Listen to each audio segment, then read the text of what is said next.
This is Out of the Box with your host, Jonathan Clark. Out of the Box, Sunday nights at 9 on Q1043. His new album is In Violet. It's in stores now, and he's coming to the Capitol Theater October 27th, the Count Basie Theater October 29th, and the Paramount Theater in Huntington October 30th. He has made headlines about pizza ovens recently, as any good Italian from Long Island should, but I'm not going to get into that right now. Perhaps later, but he is Grammy-winning Steve Vai with us right now. Steve, congrats on this beautiful new album In Violet, man. Really, really just fantastic. A breath of fresh air. Oh, thank you so much, Jonathan. You know, when you're working on these things, you never really have any idea how it'll be received. But in the community that I work in, it's so pleasing. It's so nice to have such a recognition. I want to get into the album, but I've always been so fascinated by your career, not only as a guitar player, your own albums, of course, your history working at a very young age with Frank Zappa and then David Lee Roth, and then also a composer of symphonic music. When you get your musical ideas, and I've asked this to other songwriters as well, when they come to you, perhaps they are beamed down to you from the universe in the middle of the night, you're sleeping or you're taking a shower or something like that. Do you have to immediately run to some sort of device to remember what is going through your mind at that very second?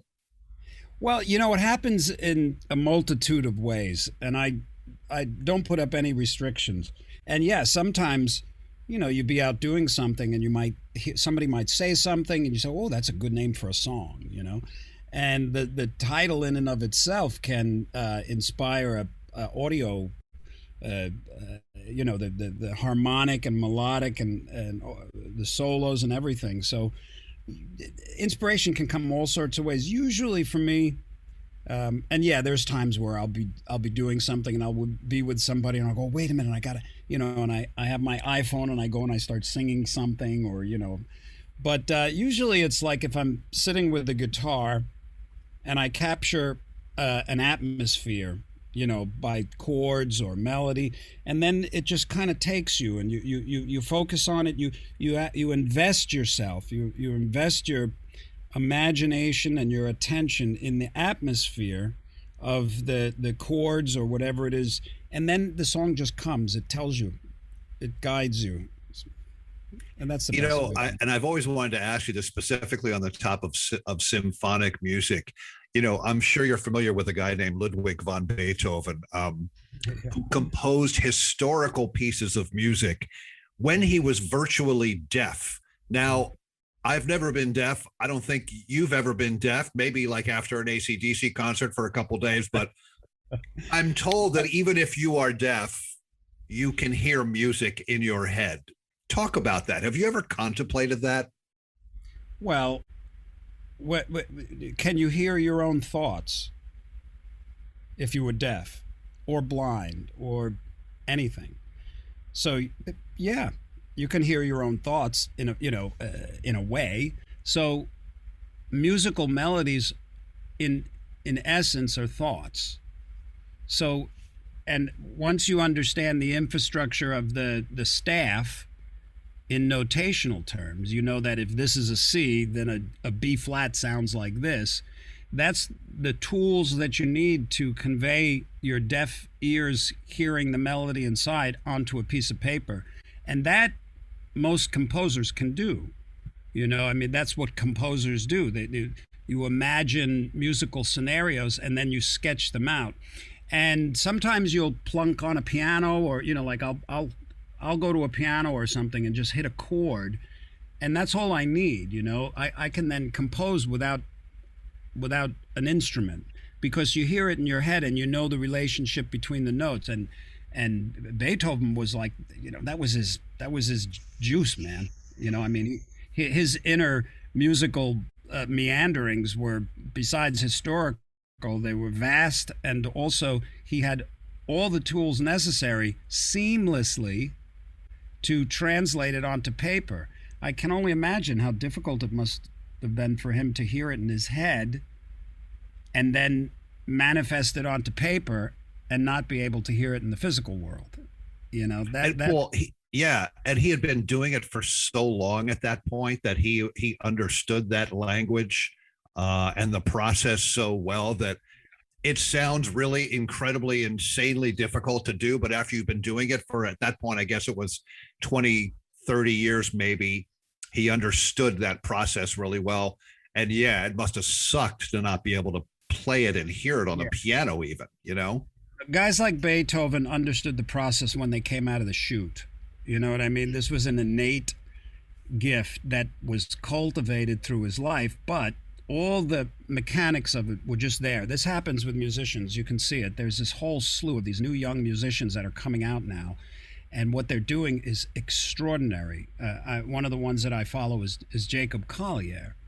He's a phenom, and a guy like that, he doesn't need manuscript paper or anything. You know, I mean, everything is very clear. And what I should say is, he can do the same thing Beethoven. Many musicians can do that.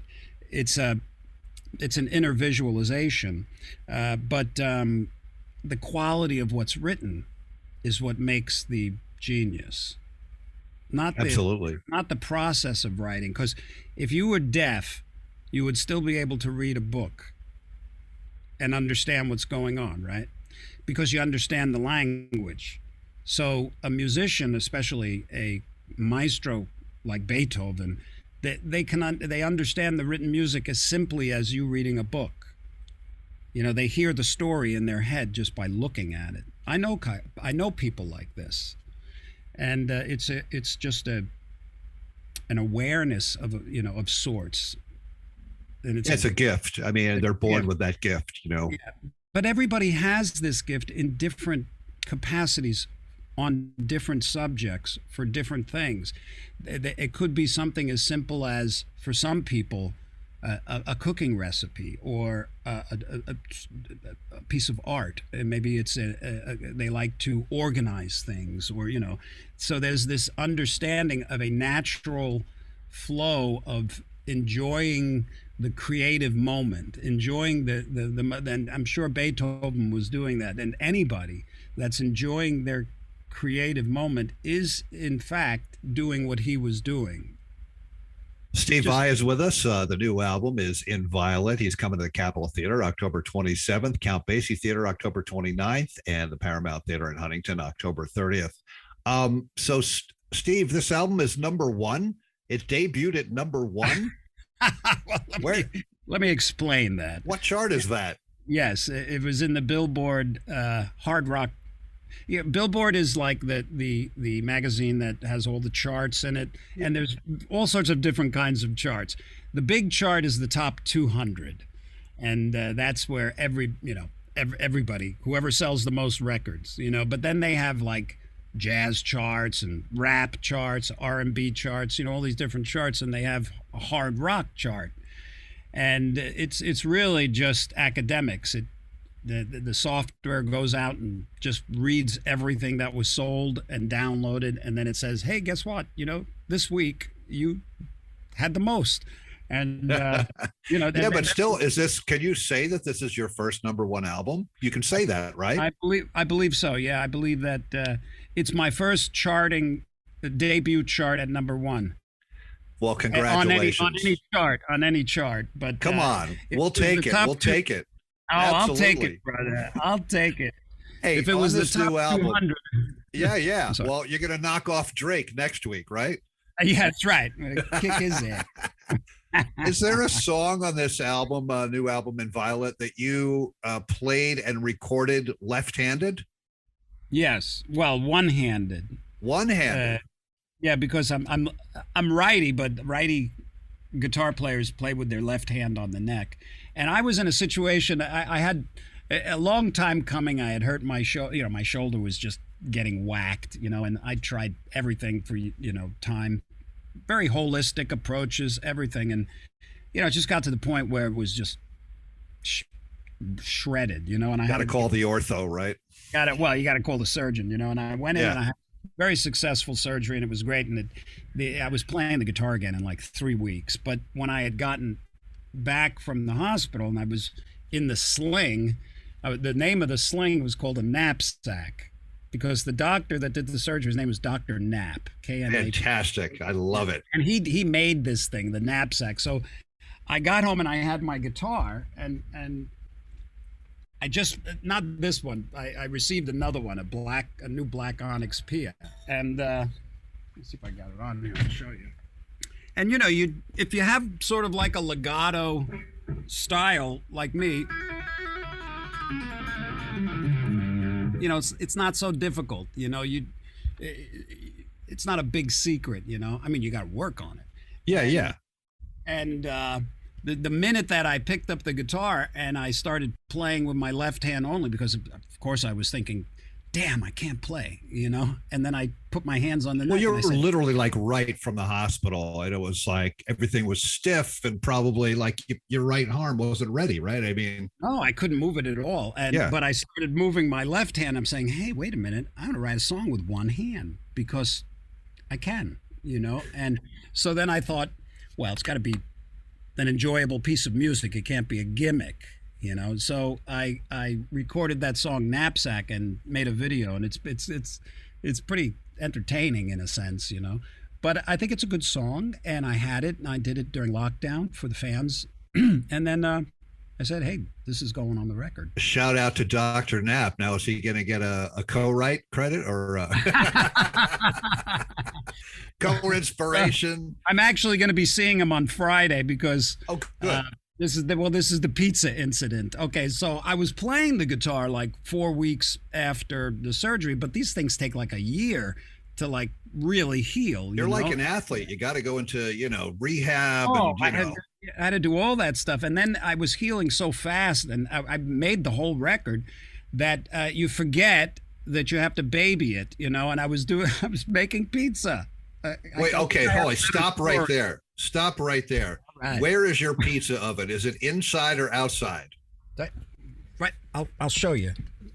Well, you can't. No, I gotta plug everything. It's outside. So it's outside. Okay. Pizza oven. I was using it all summer. I was getting really good. Like wood. Like how do you fire it? How do you heat it? Oh, it's we had it built. It's actually a little pizza oven, and you fire it with wood, and you start the wood like hours ahead of time, and you get the nice and hot.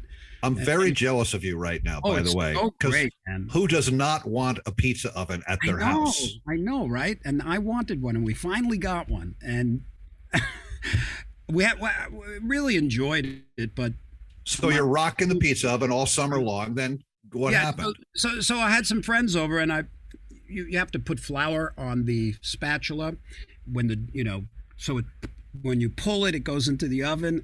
And it was very sticky dough, and I had my arm up in the wrongest position, and I pulled 3 times really hard and fast, completely forgetting that I just had surgery 6 months earlier, and I retore one of the things. So it wasn't that bad, but then, and I was still expecting to be able to do everything, the tour. But then as I progressed making the record, and when I started, the last piece of music that I recorded was a song called Teeth of the Hydra, where I had to use I was using this crazy guitar with 3 necks. And my arm, writing the song and doing everything that needed to get done just aggravated it. And by the time I finished, it was obvious that there was no way I was going to get through 250 shows until I got this thing cleaned up. So we just took the American leg and just kind of like moved it to the fall. Well, yeah, talk about that. Well, I'm glad you're doing okay, and you're going to, I'm fine. I'm so my doctor kicks me out of his office. So speak about that new instrument, because I believe, now correct me if I'm wrong, that is on the cover of the new album. Yes. Yeah. Tell me about that instrument. Describe it for our listeners and our viewers, and just tell us about it. Well, it started out as an idea with a desire to write a piece of music and perform it on a multi-neck guitar where the whole thing is done on the guitar. So I decided to create this instrument that has a neck that has 12 strings on it, a neck that has 7 strings, a bass neck, and these harp strings. And I didn't know what it was going to look like, but I kind of knew what I wanted it to be able to do. So I was also into steampunk fashion at the time. So I gathered all these steampunk materials, and I sent the idea to Ibanez, and they just went crazy. They built this instrument that I couldn't believe when I saw it. It took about 7 years. I thought it was 4. I was reminded the other day from the inception of this to the time I finished the song, it was 7 years. So Ibanez built this crazy guitar, this beautiful, amazing technical marvel, and I dubbed it the Hydra because it's just festooned with all this cool, steampunk paraphernalia, but it's highly technical. It has piezos, it's got sustainers, it's got a MIDI section, it's got sustainers, and all sorts of things. I mean, it's heavy. It's not as heavy as the Rick Nielsen Cheap Trick thing. It can't be that heavy. That's got to be insanely heavy. Yeah, I would agree, probably. Heights.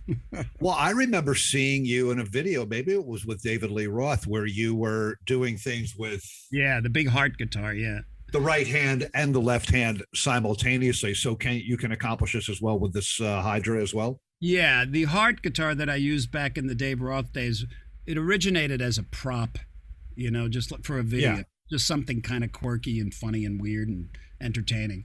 And I felt a little guilty that I had this guitar and I didn't really utilize it. So I wrote a song on one of my solo records called Fever Dream, where I used all the necks, but it still wasn't, for me, as comprehensive of a performance of an instrument with multi-necks as the teeth of the Hydra. Because the Hydra has the bass, and when you listen to the track, everything you hear is the Hydra with the exception of keyboards and drums, And it was all done in one performance, all the necks. You'd have to see it to. Yeah, well, just everybody go look at the album cover while you buy the new album from Steve Vai and Violet, who we're speaking with right now. I'm reminded of other sort of newer bands. One that comes to mind is Royal Blood, where the lead singer plays, I don't know what you call it, but it's a guitar and a bass. But from afar, it looks like one instrument.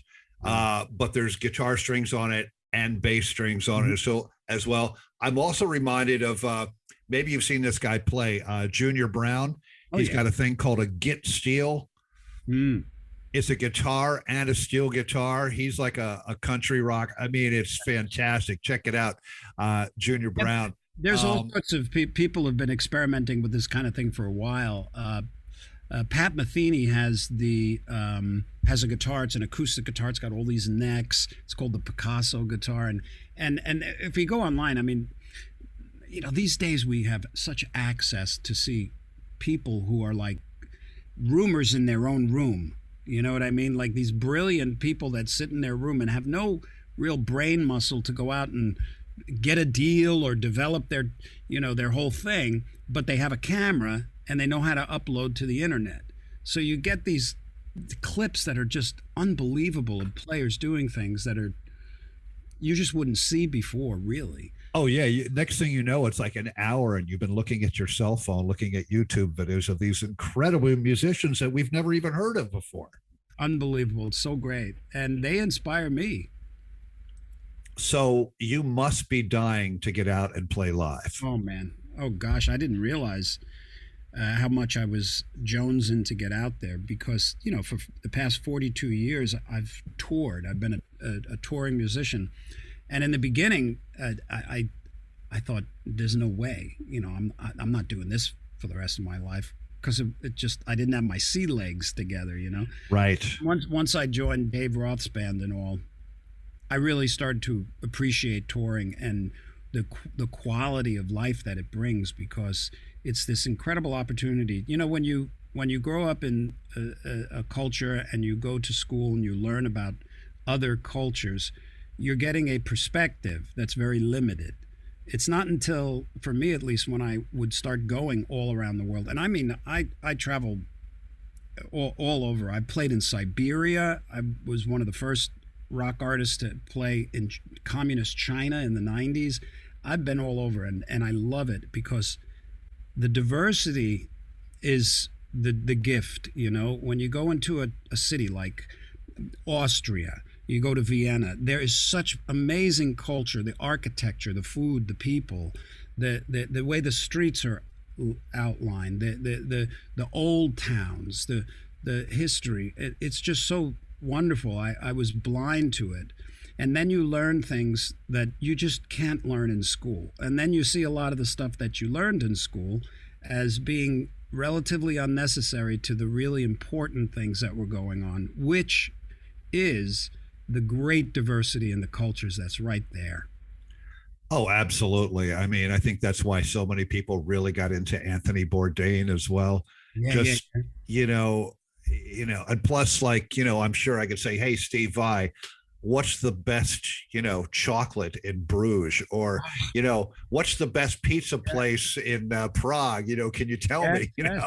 Well, the best pizza in Prague. Well, the best pizza, oddly enough, is in Dusseldorf, Germany. Really? I'm going to get in trouble for that. No, it's okay. That's okay. That's surprising, though. You would think, obviously, a little further south, perhaps closer to Milan or something. But yeah, I think it's run interesting. By yeah. Well, let's talk more about pizza. What's the audiences? It's the audiences are different everywhere you go because the collective environment is just different. So that's another great thing about touring. And I just started missing it terribly when we were in lockdown. What's your favorite New York City pizza place? Do you have one? Oh, of course. There's this little place in Penn Station right by Track 18. Come on. Yeah. You're not going to go like Joe's. Joe's is great too, but I guess the amount of time. There's also in the TWA terminal. The new one, the new old / modern one, or because it's like a museum. Well, I was just there the other day. Yeah, I think it's the TWA, but it's a pizza shop in the Kennedy. So there's just my taste, but yeah. Right, yeah. Steve Vai is with us. His new album is Inviolate. It's out now. Everyone go get it. He's coming to the Capitol Theater October 27th, Count Basie Theater October 29th, and the Paramount Theater in Long Island in Huntington October 30th. So tell me about the guys that you made this record with, Inviolate, and are those the same guys that will be out on tour with you? Well, Inviolate offered me the opportunity to do lockdown specials, where you're sending out tapes or sending out files to other musicians, which I'd never really done before. I do it sparingly, but to send a drummer a track or a bass player and say, do your thing, that's right. Great. Yeah. I never did that, because I'm so forensic and neurotic about the recording process. But my touring band is the same guys I've had for decades, and they're just fantastic. I've got Jeremy Colson on drums, Philip Bino on bass, and Dave Weiner on guitar. And they appear on the record on a lot of the tracks. But this gave me also an opportunity, and I do this on other records. A lot of musicians do this. You listen to a track, and it'll tell you who an appropriate musician would be. So I had a track called Candle Power that I knew Terry Bozzio would be great. And he did. Oh, man. I had this track, Avalanche, that Billy Sheehan played bass on, that he just rips it up. It's just fantastic. And two songs, Apollo in Color and Sandman Cloud Mist, where I got Vinnie Colaiuta on drums. And these are guys I just sent the files to, and I got back these mini masterpieces. And then on Apollo in Color, there's Henrik Linder. So this is a guy, he's a bass player from Dirty Loops, and I followed that band, and I'm just fascinated. It's like this new breed. It's like they got an extra brain muscle or something, and their playing is just phenomenal. And this guy's a freakazoid, man. And I sent him my track, and he was kind enough to say, yes, I'll do it. And he sent me back, you got to listen to it, Apollo in Color. The guys, it's amazing. Him and Vinnie Colaiuta. So another was Dave Rosenthal, played some of the keyboards, and he's been Billy Joel's musical director for like 25, 30 years. And I met him at college. He's one of my dearest friends. Wow. I send him the files, and I know I'm going to be getting back something just great. I have to ask you, and I didn't know this, your other career as a beekeeper. Yeah. Well, so as we look out that window, you just showed me before, are the bees, how many sort of units or stations do you have? The bees aren't that way, they're this way. Oh, okay.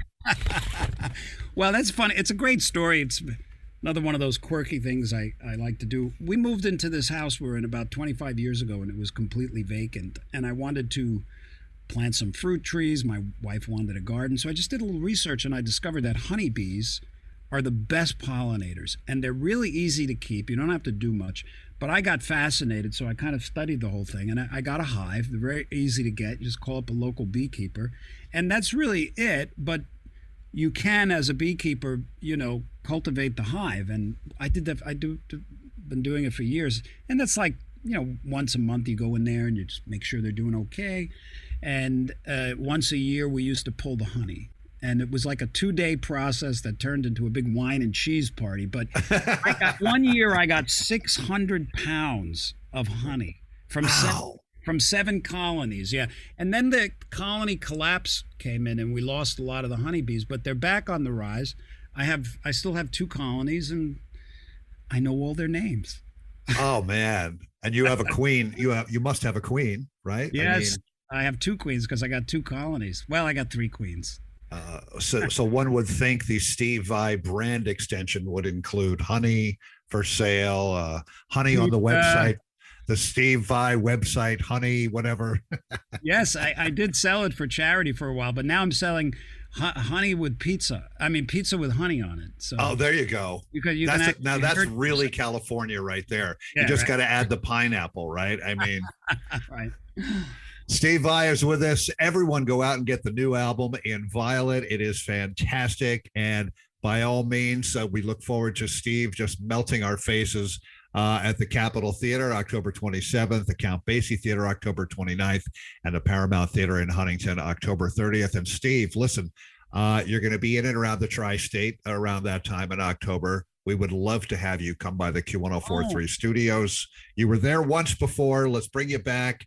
COVID will be over. We're all going to be healthy and happy. And, maybe we'll go get some pizza or something like that. Right to the spots that I want. Steve Vai, thank you. Thank you, man. Happy to join you again. Thank you so much. This is Out of the Box with your host, Jonathan Clark. Out of the Box, Sunday nights at 9 on Q1043.